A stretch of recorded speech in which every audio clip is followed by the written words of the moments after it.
Hello and welcome back.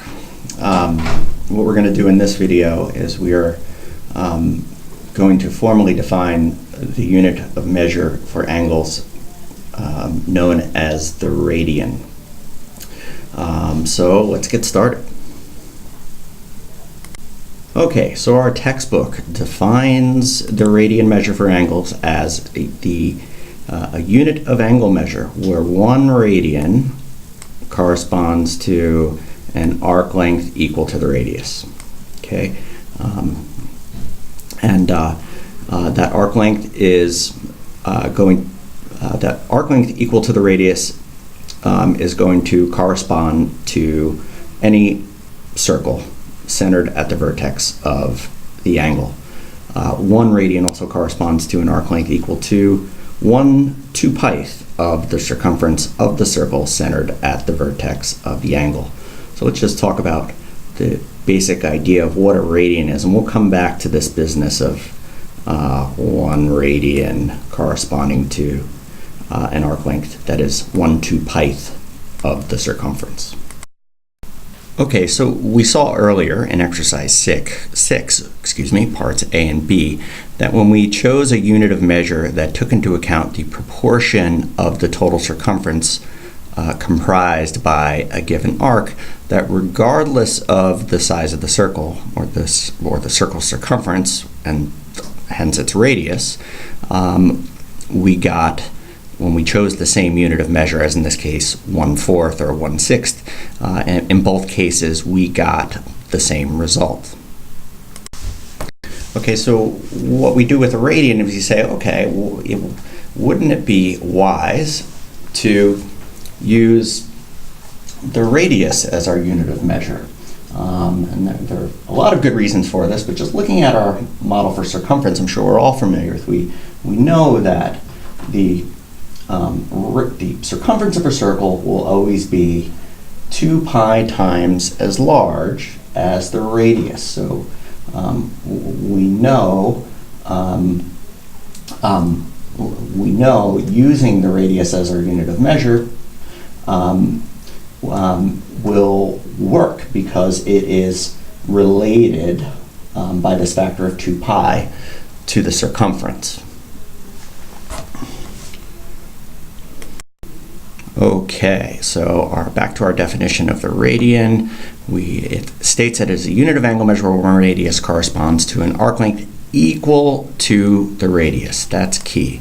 And so what I'm going to do now is toggle our protractor. Actually, I'm not going to toggle the protractor yet. Let us go to our textbook for this little animation we have here and discuss how the radius is used as a unit of measure. So here is a circle of arbitrary circumference and radius, and what we're going to do is we're going to use this length in increments of this length to describe the amount of openness subtended by it.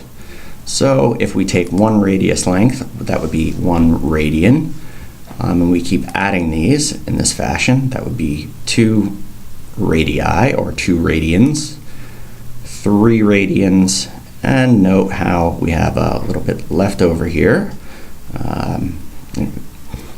Let's add our 4th radian, the 5th radian, the 6th radian, and we can't quite add another radius. We add a fraction of a radius, and no surprise, that is 28% of the radius, and that will be true for any circle.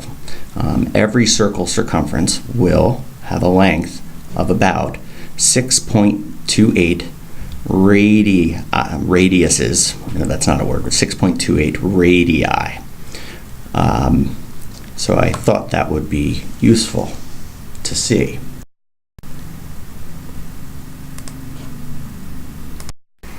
Okay, so now that we have somewhat of a sense for what a radian is, it simply uses the radius as a means for measuring the angle it subtends. Let's go now to our protractor app and do a little exercise. Okay, so I have this circle with radius 3. AD is 3. And what I want to do is I want to keep the angle subtended by this arc AB.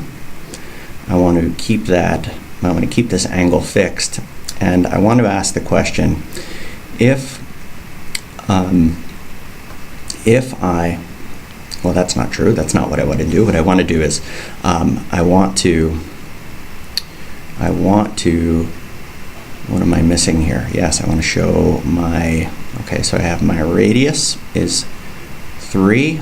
Yes, I need to see my arc length, and my arc length is 1.57 feet. And so my question to you all is, if I increase the length of this arc to the length of the radius, what would the radian measure of the angle subtended by this arc be? Again, if I increase the length of this arc from 1.57 to the length of the radius, what would the radian measure of the angle be? So let's see what happens. So I'll turn on my radian. So we currently have, we're subtending an angle of 0.52 radians, and if I increase this arc to 3, we see that I do in fact, it's hard to be precise with this thing. All right, close enough. Come on. Close enough. If I have an arc that is equivalent to the length of the radius, that will correspond in any circle to a 1 radian measure.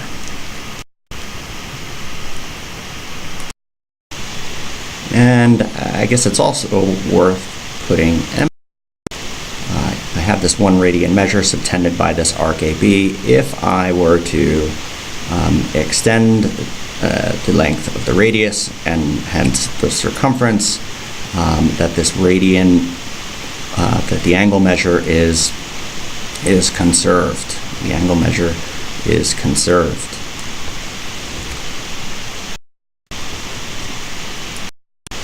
So we also find in our definition, they state that 1 radian also corresponds to an arc length equal to 1/2π of the circumference of the circle centered at the vertex of the angle. So let's discuss the meaning of that. Okay, so to get a better understanding of that, let's take this circle and say we know that the length of the radius is 2. So according to our definition of a radian, that means that the length of arc subtending 1 radian is 2, correct? So with radius 2, that gives us circumference will equal, that's 2πr. So our circumference is going to be 2 times pi times 2, which is 4π. Now, if I take 1/2π of 4π, let's see what happens. We get 4π over 2π. Pi over pi is 1. 4 divided by 2 is 2, which equals what? That equals our radius, and also the measure of the arc subtending 1 radian of openness. The 1 radian of openness subtended by it. All right, so now that we have an understanding of what the radian unit of measure for angles is, I wanted to put some emphasis on the fact that why it's convenient and why it's, I suppose, more useful than picking an arbitrary number like 360, for example, or even 100 or what have you, is that it's the radius, or 1 radian, This angle measure subtended by the length of the radius is, well, convenient because it's a relative measure of the fractional part of the circumference that it's subtending. I know that might sound like a mouthful. And in every circle, we will always have the property that there are, well, the same number of radians. Specifically, there will be 6.28 radians in every circle. And that's to say that the radius, or 1 radian, as we just saw, will always be 1/2π of the circles, any circles, I should say, of any circle's circumference.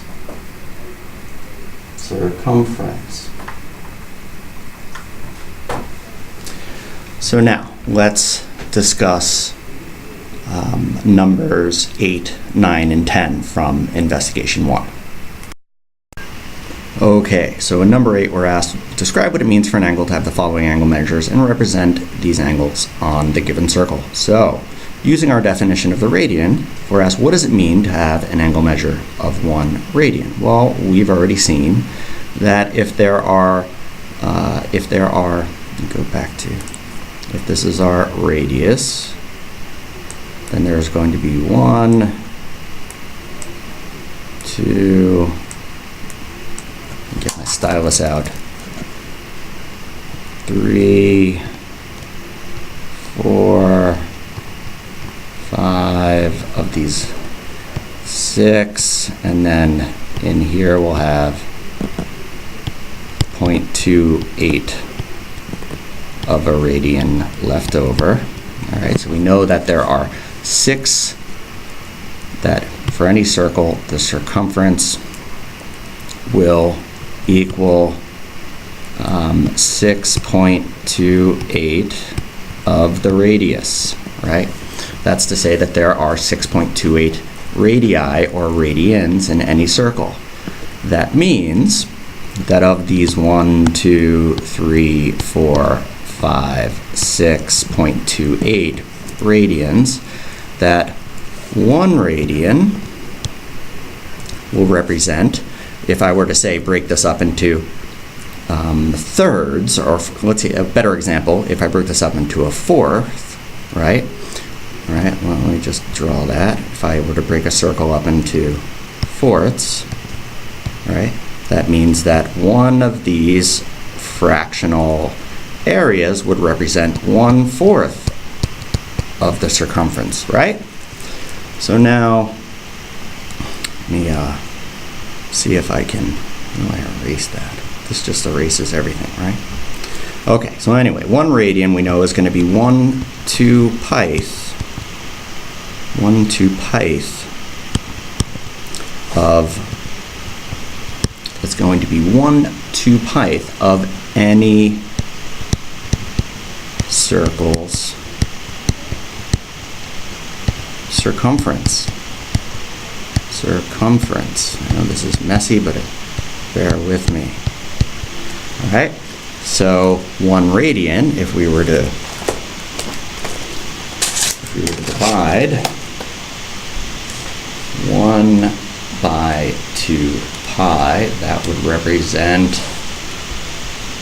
roughly 16% of the circumference. Sorry, this is a little messy. Doing my best here. Okay. 2 radians. Well, if 1 radian is 1 of 2π, then 2 radians is 2 1/2π. All right, so that's just 2 over 2π.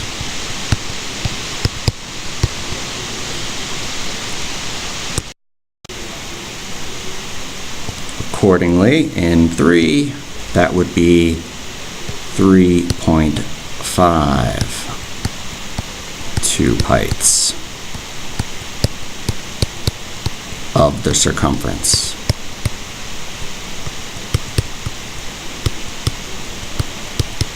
It's 3.5 2-pites of the circumference. Now, 3.5 2-pites, let me see what that number is. 3.5 over 2 pi.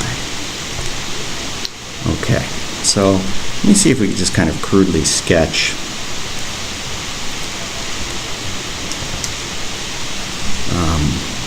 where 3.5 radians would be. So again, this would be our radian length.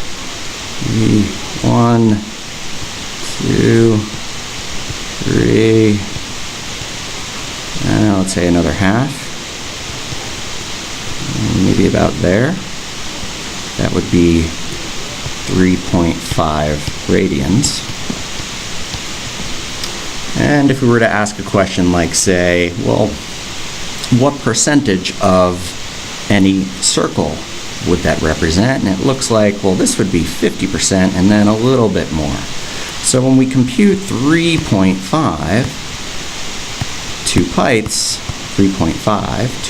we get roughly about 55% of any circle, which, if we were to compute what 55% of a circle in degrees, to make this a little bit more familiar to us, that is going to be about 200 degrees. If you computed 3.5 divided by 2 pi times 360, we would get about 200 degrees. And that makes sense, given what I've drawn here. So in exercise 9, we're going to use similar logic to what we used in exercise 8. 1 degree would be 1/360th.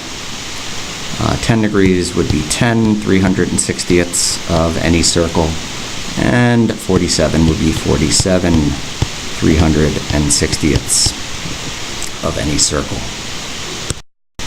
Okay, so now we're moving on to the final exercise in Investigation 1, Module 7, Parts A, B, and C. So I'm going to go to the whiteboard to look at these.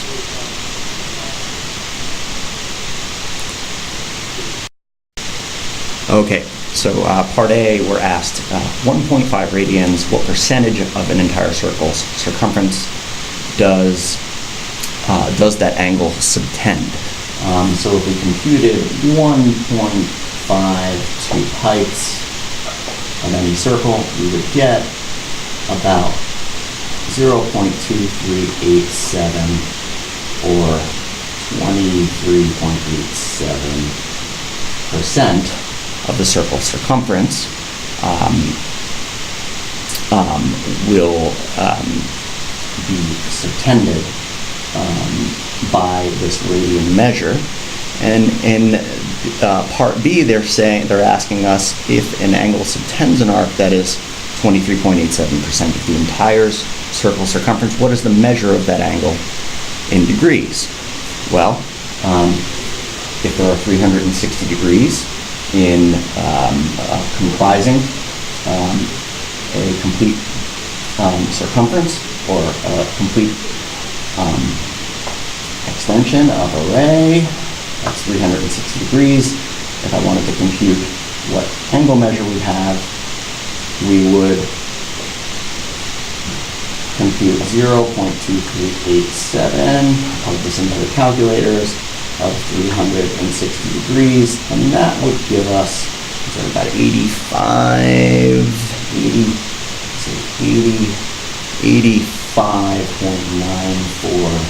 degrees. 85.94 degrees. In Part C, they ask if an angle measure of 1.5 radians, what is the degree? Are they asking the same question here, or is this a typo? toggle back to our slide here. If an angle subtends an arc that is 23.87% of the entire circle circumference, what is the measure of that angle in degrees? I believe this is asking the same question, if I'm not mistaken. Oh, this is using part A and part B to answer what I've already answered in part B. So there we have it. All right, I've in effect answered part B and part C. There. So that concludes our investigation 1 activity, and the next video we'll pick it up in investigation 2. Have a nice Thanksgiving.